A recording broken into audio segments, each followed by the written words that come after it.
watching Charleston Mom's Blog. My name is Carla, here on behalf of Charleston Mom's Blog, and I am here with Victoria, and she is the center director here at the brand new KinderCare Learning Center opening up on Dorchester Road in North Charleston. And this morning they've graciously invited us in to give all of you guys a sneak peek at their new center that's tentatively opening on August 12th, with open houses happening this Saturday from 10 to 2 and Monday from 5 to 7. Yes. Did I get it all? Yeah. Okay. Yeah. So currently we are standing in one of their infant rooms, and we're just going to learn a little bit more and kind of go through what each room looks like, what a typical day might look like, and also just give you a really great insider sneak peek if you're looking for childcare in the North Charleston area. We're just giving you a little bit more insight and helping you make that choice. Yeah. So here we are in the infant room, and you can kind of walk us through a little bit about what goes on in here. Yeah. And I guess first we could start with KinderCare is a learning center, formerly Rainbow Daycare. And so what is the difference between the two? Okay. Well, KinderCare recently acquired Rainbow in the fall. So you might be familiar with the name Rainbow in the area, but KinderCare hasn't been in South Carolina for over 20 years. So we're really excited to kind of have a fresh start here and really, give you guys awesome, idea about what quality, care and education looks like for little kiddos. I'm really excited to have Rainbow on board with us. So you'll see a lot of that transitioning over to the KinderCare name within the next few months or so. Yeah, Great. But a lot of the policies and procedures and everything will be the same between Rainbow and KinderCare. Great. And so I know that there's also a Rainbow Daycare in Somerville and Mount Pleasant, and we can expect those to change over as well, right?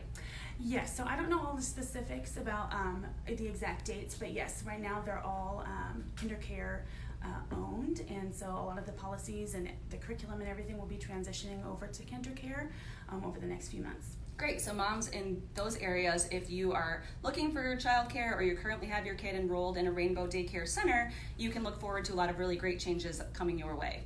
So first we'll go ahead and get started in the infant room. We're just going to go from youngest to oldest. And as somebody with a 1-year-old at home, I know that it can get a little crazy. So why don't you tell me a little bit about a typical day here in the infant room? Yeah, so our infant room is a really flexible schedule. We do it based on each individual infant's needs and the feeding plan that we set up with parents and the physician before enrollment. So there's not really a set schedule in this classroom. When infants are tired, they sleep. When they're hungry, they're going to eat. So you would fill out that plan with us before you start, and then the teachers would implement it throughout the day in accordance with that. So they do lots of fun learning activities. They'll probably do things all throughout the day, whereas if the older classrooms, they might have like a couple of community circle times, but in here and in the toddler room, they're going to do it all throughout the day because some babies will be sleeping. So if they're reading a story or they're doing an art activity, it's probably going to happen all throughout the day rather than just set learning center times. Great. There was one question that came in from one of our readers, and it was from Allison McCleary, and she was wanting to know a little bit about how you can prepare if you're a new parent bringing up your first child into a learning center. It might be a little intimidating and a little nerve-wracking. So what kind of ways can parents get ready, and what can they expect as they're enrolling?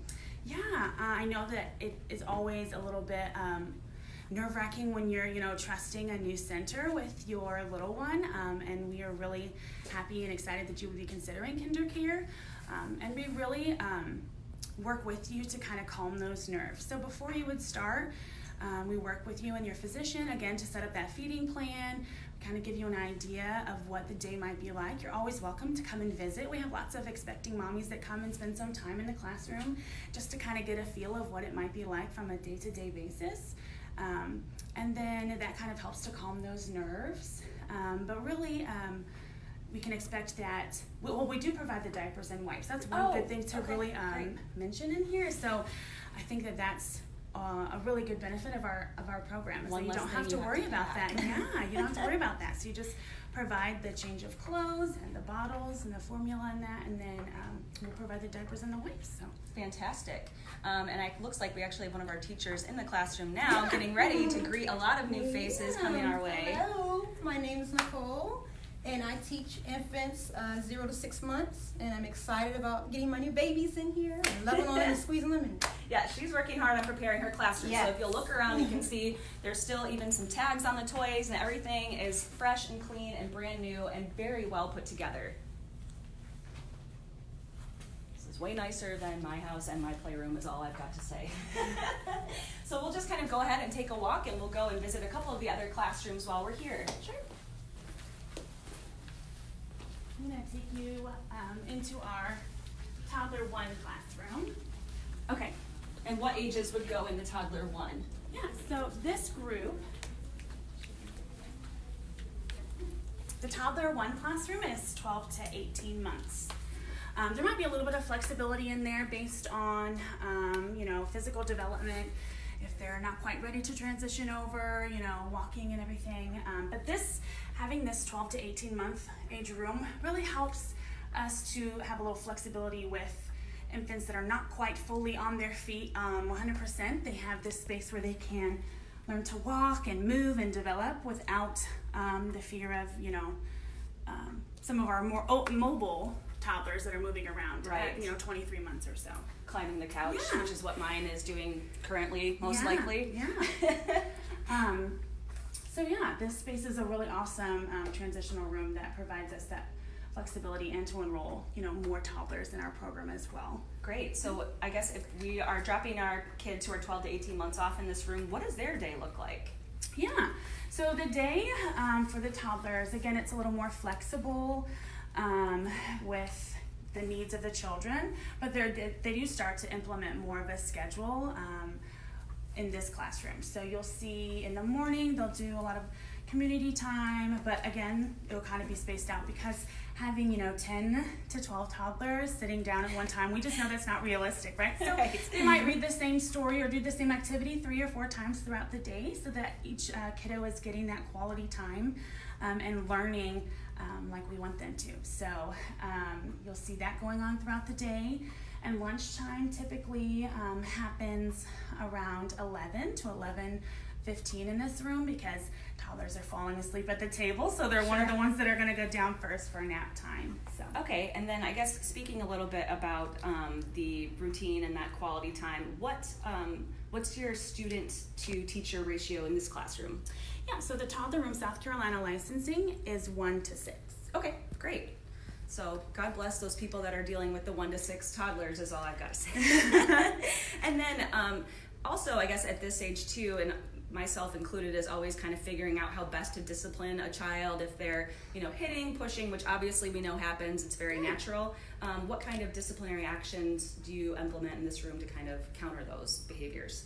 Just in this classroom or in I general? guess we could do it in each classroom, but we'll start in this room in general. Yeah, so we do a lot of positive redirection. So in our toddler classroom, you'll see multiples of every toy. That's intentional so that we can have avoid those confrontations and those arguments over toys. But we do a lot of redirection in terms of if there's most of the time it's over a toy, so then we'll have a teacher that has another activity going.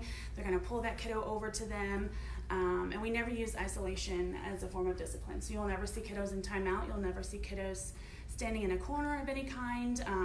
If there is a kiddo that's having a rough moment, they might have some time with the teacher. So they'll kind of pull them over with them and do an activity with them at the table, just to kind of help redirect and distract them from whatever might be upsetting them at the time. Yeah. Sounds like I could learn a few things from you and your ladies here.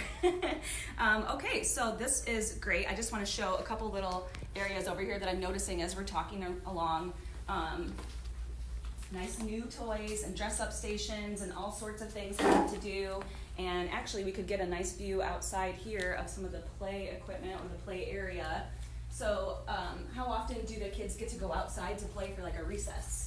Yeah, so we at least twice a day, depending on the weather. We know it gets hot here, so it all depends on the heat index if it's safe for them to go outside. Okay. But they'll go out for 30 minutes twice a day, at least. Great. And then parents do need to bring their own sunscreen. No, actually No? we provide the sunscreen. Yeah, Even better.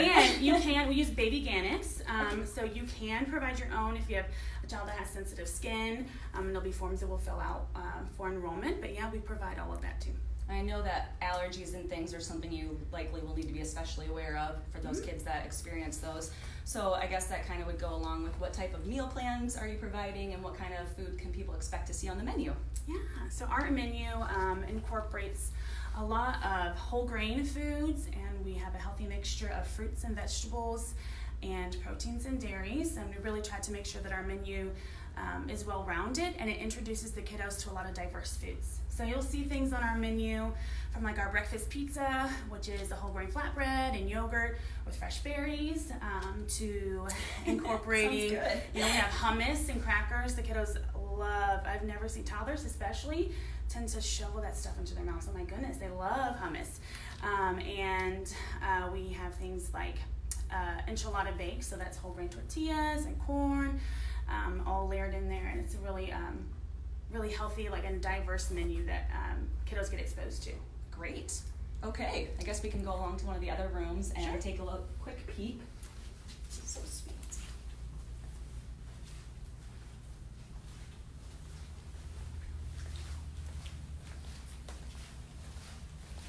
You know what? Question.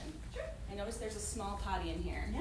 Is this where, and I know that every child is different, so is this where we're starting to introduce potty, or how does that exactly work, or is it just depending on what the parents and the child are doing at home?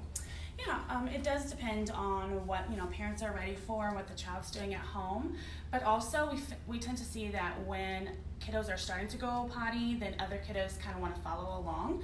So we have one in here so that if there are children that are ready to start trying to potty, then they can have that accessible. But you'll see in the older classrooms they have two because they're getting ready to really start that potty training process. Awesome. We'll take a look at that when we get there too. Just FYI, I started potty training a toddler over the weekend, and I give myself a gold star. She gets 2 gold stars. In here?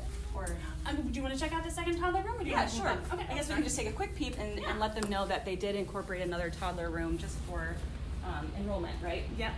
So this is our second toddler room. It's going to be our older toddler space of children that are getting ready to turn to 18 to 24 months. Okay, so 12 to 18 and then 18 to 24. Mm-hmm. Great. Yeah. Okay, we can go on to the next one.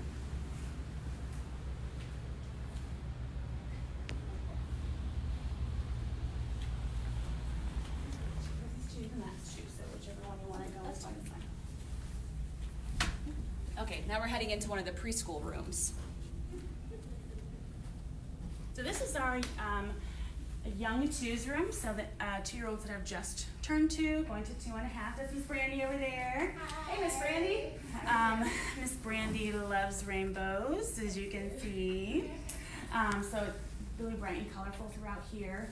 But you'll notice something that's really common in all the classrooms, and you'll see this in everyone, is the family communication board. So just drawing attention to that is going to show you everything that the kiddos are learning about for that particular unit.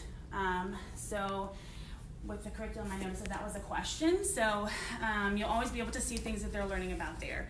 Our curriculum is really intentional, and the activities are catered for each age and stage of development to really help develop those early cognitive development skills, the math and language and literacy, and also we even do like large motor, fine motor skills. All of those activities are strategic and intentional to help the kiddos develop and hit those milestones. So in this room, I think you might be doing some preparation for like kindergarten and actually going into like a school setting. What kinds of things are we doing in here that helps prepare them, and what can parents maybe do at home? Well, this is our young twos. So okay. Everything we're doing is preparing kiddos for kindergarten, but we really are working on a lot of large motor and just early introduction to letters and numbers and communication skills in here. And then once we get closer to like the preschool and pre-K ages, when we're kind of incorporating activities that are going to really prepare them for kindergarten. Great. And so I guess a little bit about kindergarten too is a little bit more of a structured environment. So if we look over here, we can actually see what a classroom schedule might look like in the young twos room.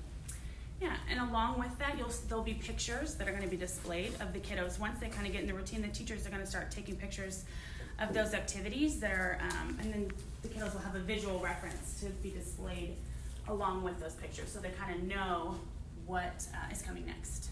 Awesome. It's so nice in here, by the way. Yeah, you guys are doing a great job setting up and getting ready for all these kids. Okay, now we're heading to a preschool room.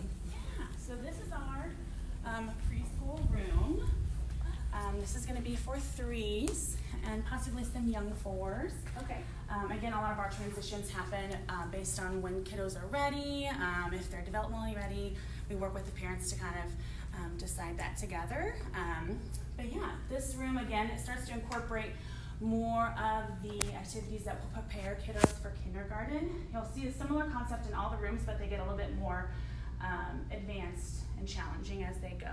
So the 3-year-old curriculum lasts for 2 weeks, whereas the younger ones last for a month. So this is where they start transitioning quicker to make sure we're keeping our kiddos engaged and involved in the curriculum and interested. So you'll see that again displayed on the communication board. I know that one person had submitted a question asking about some play-based learning. Mm-hmm. So how is that incorporated into their lesson plans, those month-long modules that you're doing? Yeah, so with our curriculum and the learning environments, we have them set up again for science and sensory, math and manipulative, language and literacy, creative arts. So they're all established throughout the classroom and it's intentional that way. But the teachers will kind of set up each area to incorporate the theme or the curriculum unit into those learning centers. So if they're learning about dinosaurs, they might transform their dramatic play area into something that would incorporate that. And then also we incorporate like things that are interesting to children at the time. So if in here Mrs. Jondrele is seeing that the kiddos are really, really interested in pets, but they're learning about weather, then she might incorporate that somehow into the environment so that their interests are included as well. So it's not just focused solely on the curriculum. We have that emergent piece where kiddos are really taking an active role in that learning process too. Great, and you can actually see some of the little stations here, so you can see the science and sensory station. I do see a math and manipulative station, and again, everything is so neat and organized and ready for kids to come on in. Oh, and the dramatic play is right over here. So nice. Thank you. We do label all of our shelves with pictures and the buckets too, so that kiddos can take an active role in cleaning up and actually have a visual. We really do encourage the visual along with the words, so they're associating the written word with the picture so that they know where to put things and they're taking that active role in helping in the classroom too. Okay, and again, something that I could learn better at home also. And I guess too, with this classroom, and as kids get older, maybe discipline becomes more of something that needs to be focused on. So if children are having issues in this classroom or with each other, what are some of the steps that you might take to incorporate that into their day? Yeah, so again, our discipline policy is really intentional. So we want to help kiddos take accountability for their actions. So what does saying sorry mean when they hurt a child either physically or emotionally? We know that sorry is a hard concept for kiddos to understand. So we kind of demonstrate and show them what compassion and kindness looks like. So we're going to have them go and check on their friend that they might have hurt. If they push them down and that friend is crying, then they're going to go and say, I'm sorry, but they're also going to check and see if there's anything that they need. Do they need a boo-boo sponge? Do they need a hug? If they don't want a hug yet, that's okay. But just making sure that they're okay and then working towards making them feel better. But again, we don't do isolation. You'll never see that. We call them pocket buddies sometimes. If we have a friend that just needs some time with the teacher, so they'll walk around or they'll sit at a center and do things with that teacher that's doing a small group activity just to redirect and distract again while we're teaching those moments. We know that every opportunity is a teachable moment here, even those undesirable behaviors that we're trying to help kiddos learn how to avoid or learn how to cope with.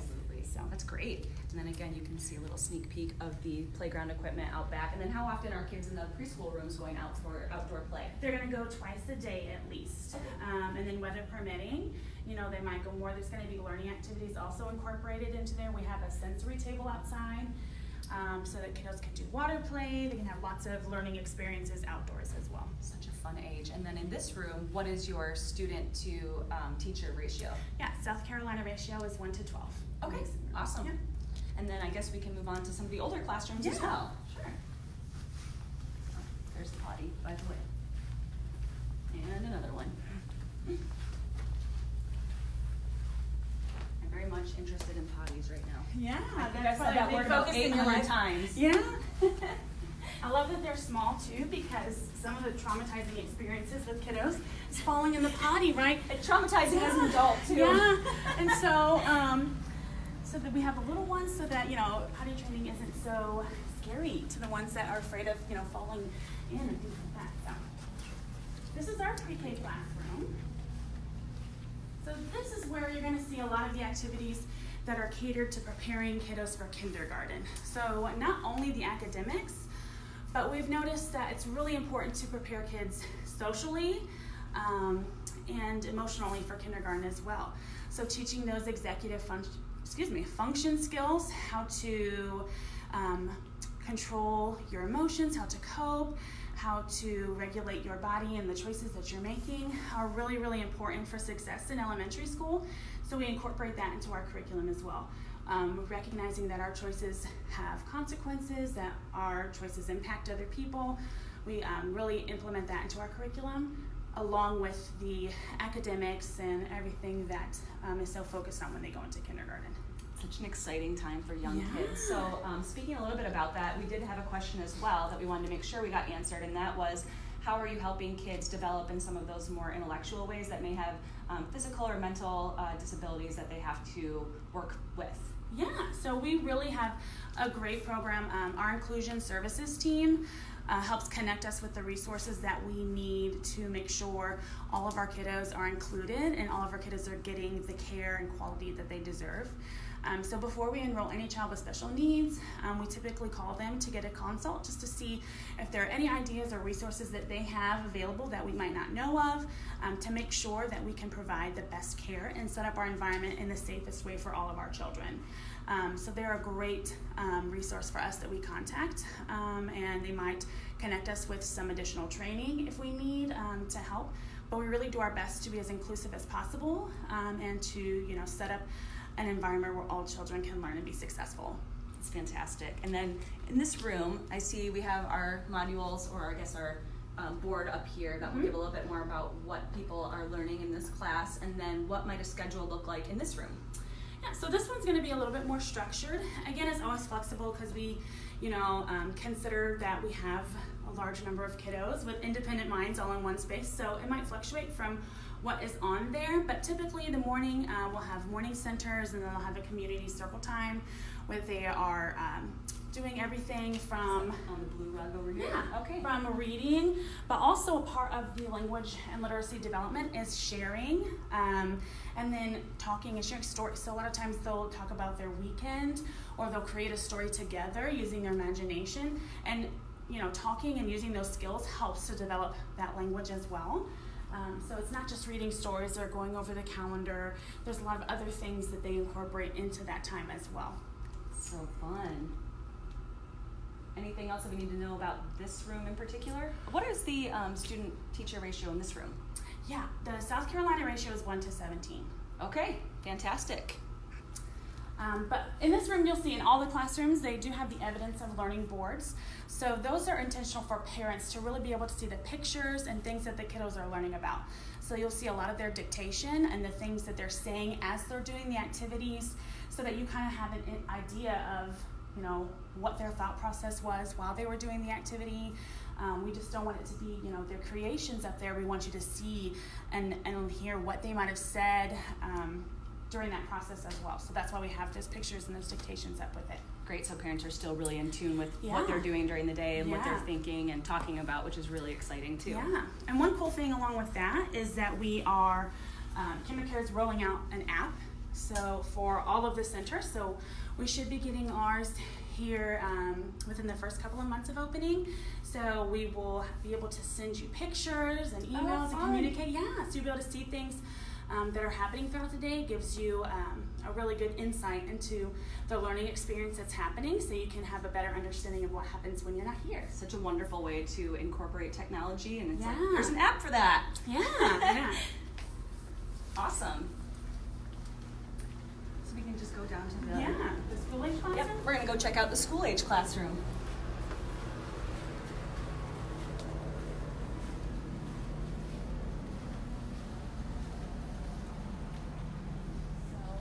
This is our school age room.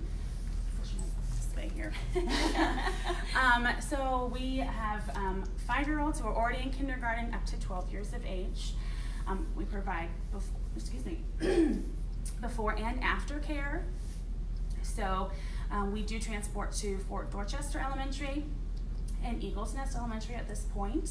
But we are in communications with some of the local elementary schools, and also if they know of a school that will transport here, then they're more than welcome to set that up, and we can accommodate picking them up from our parking lot. Okay. And so I guess when we're talking about transporting kids to and from certain places, I know a lot of people are going to want to know about safety measures and precautions and how that process is set up. Yeah, so we have, excuse me, I have a tickle in my throat. Of course. Yeah, right around the middle of this. So all of our drivers are trained in advance, and they pass an exam before we are ever transporting children. And our drivers and all of our staff members are CPR certified. So if there's ever an emergency that happens while they're transporting children, then they have those skills needed to provide the life-saving steps and everything. So we do our CSRs, which is our child supervision records. They take those with them. They will mark children in when they get on the bus, when they're getting them off the bus, and they do a name to face. They're checking to make sure no children are left on the bus when they get off.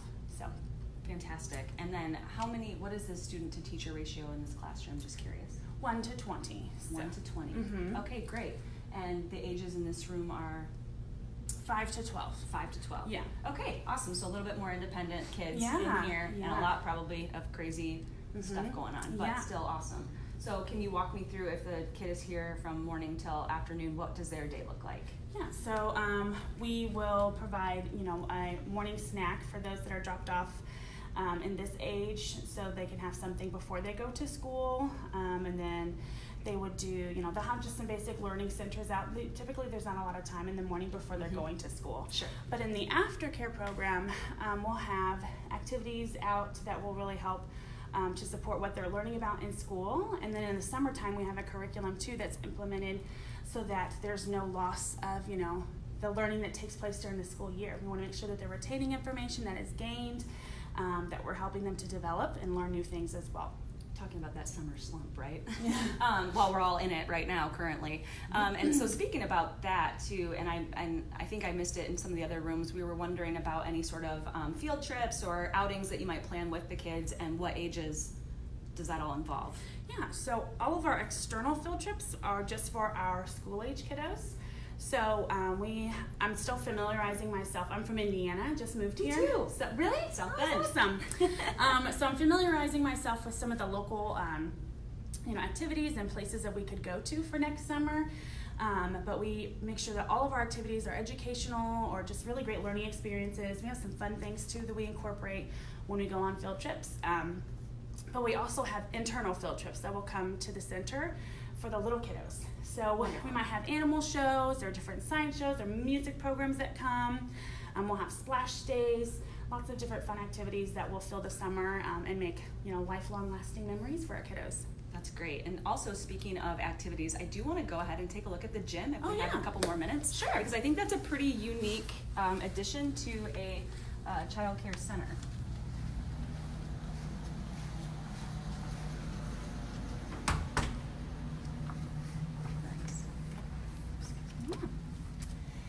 So this is our gym.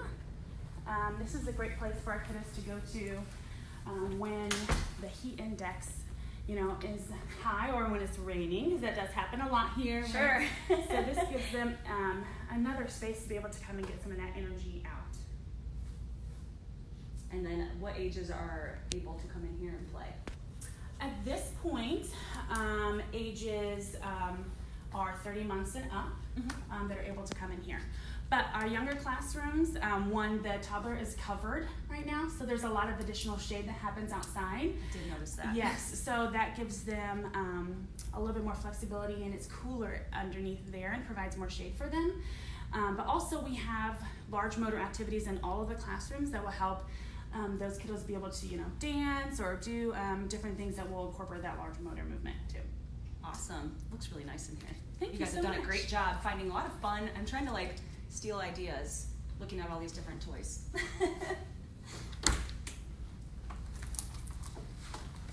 Okay.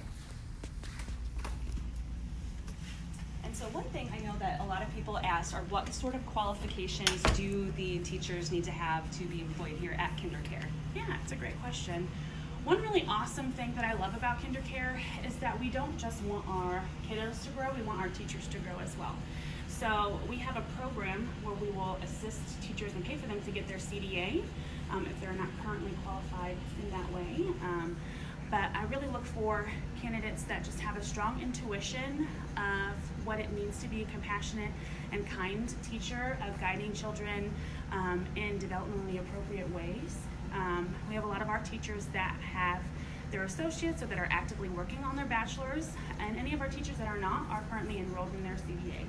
Great. And then this is a personal question that I have because I am I'm a stickler for cleanliness, and I'm always curious as to how, I know having a lot of kids in one space can cause maybe just a small mess. I'm just curious about what the processes are and what you need to do at the end of the day and then like on an annual basis. Yeah, so we have a schedule, a cleaning schedule, a checklist that the teachers will check off throughout the day, and then there are weekly items that also have to be done. So things from sanitizing the toys. Anytime a toy goes into a mouth, then it's put into the sink, and it's set for sanitation. We have yuck buckets or things like that that will go into, especially in our younger rooms. Especially in our younger rooms, things go into mouths often because that's a learning experience for them. But we incorporate sanitation throughout the day, but then a lot of the deep cleaning and everything, like the restroom cleaning and all of that, extensive with those products will happen after the children have left. Awesome. And then I guess kind of this goes along the same lines of keeping people healthy and safe. What kind of like first aid and CPR training is required of your teachers as well? So South Carolina requires that you have at least one person in the building at all time, but KinderCare requires that all of our staff members are trained. So we just completed our first big round of CPR training for all of our staff members, and we really want to make sure that in an emergency situation, we don't have to wait for someone to come into the classroom that knows how to administer CPR and first aid.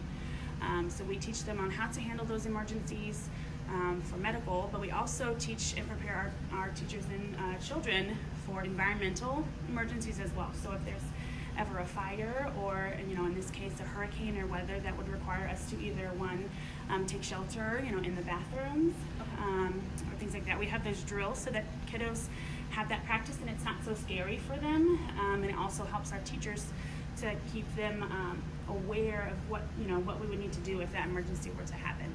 And you and I, coming from Indiana, we're always used to the tornado drills, but here we have different weather to worry about.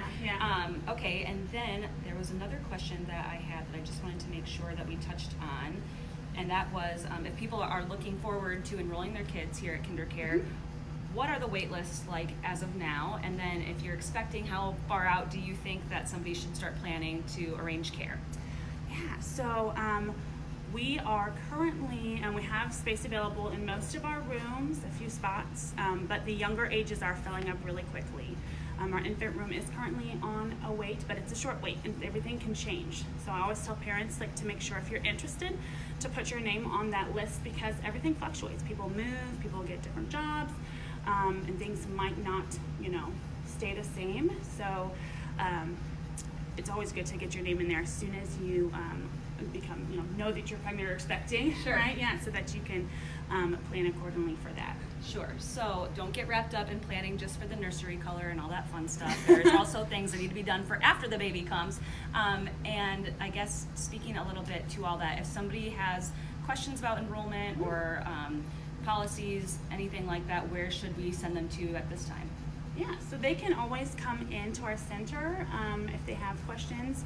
They can call us to schedule a tour, but our enrollment team right now, they handle all of our enrollment prior to opening, and within usually the first 30 days or so after we open, they will handle that process. But you can come in and we can answer all of your questions here, or you can give us a call and we can answer all of your questions, and then we'll connect you with that enrollment specialist. And then once you talk with her and you handle the registration fee and everything, then your spot will be reserved. Wonderful. And then the number for this center in particular is 843-552-2995, and that's what you'll call again to find out a little bit more about enrollment and the different options that you have with that.